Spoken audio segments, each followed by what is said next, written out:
Well, it comes to us all, I suppose. No gunplay.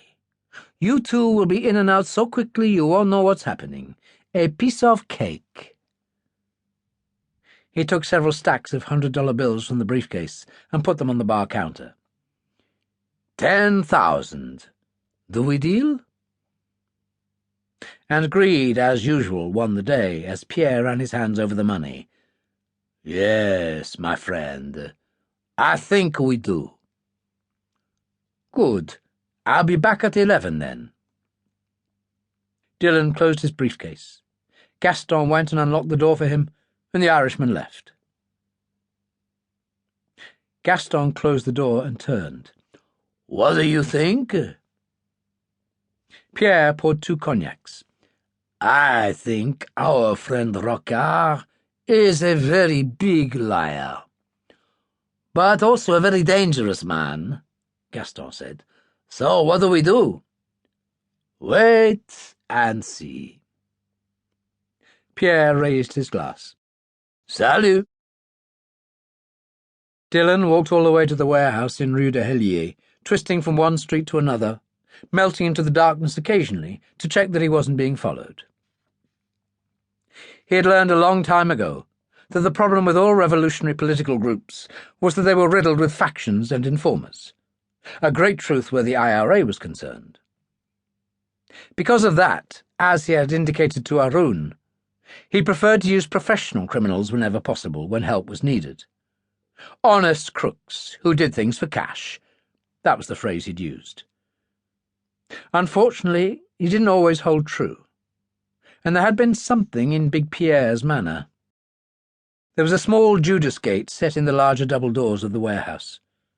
He unlocked it and stepped inside. There were 2 cars, a Renault Saloon and a Ford Escort, and a police BMW motorcycle covered with a sheet. He checked that it was all right, then moved up the wooden stairs to the flat in the loft above. It was not his only home. He also had a barge on the river, but it was useful on occasions. On the table in the small living room there was a canvas holdall with a note on top that simply said, "As ordered."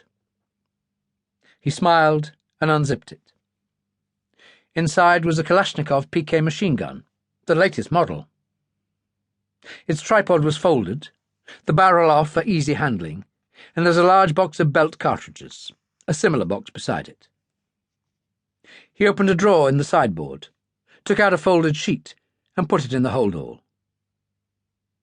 He zipped it up again, checked the Walter in his waistband, and went down the stairs, the holdall in one hand. He locked the Judas and went along the street, excitement taking control as it always did. It was the best feeling in the world when the game was in play.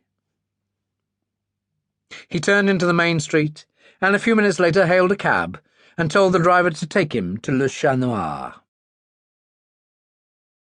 They drove out of Paris in Renault vans, exactly the same except for the fact that one was black and the other white.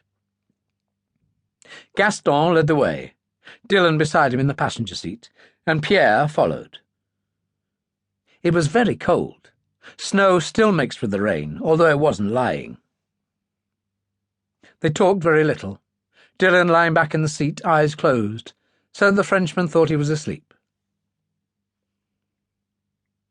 Not far from Choisy, the van skidded, and Gaston said, "Christ almighty," and wrestled with the wheel.